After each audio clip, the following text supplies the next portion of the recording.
பறவை ஒன்று வர்ணங்கள் வேறு, பாட்டு ஒன்று ராகங்கள் வேறு.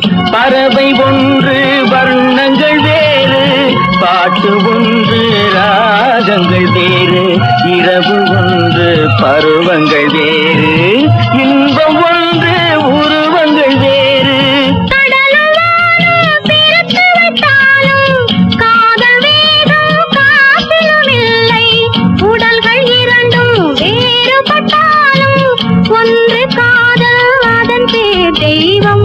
ஒன்று காதல் அதன் பேர் தெய்வம். உலகமெங்கும் ஒரே மொழி, உள்ளம் பேசும் காதல் மொழி.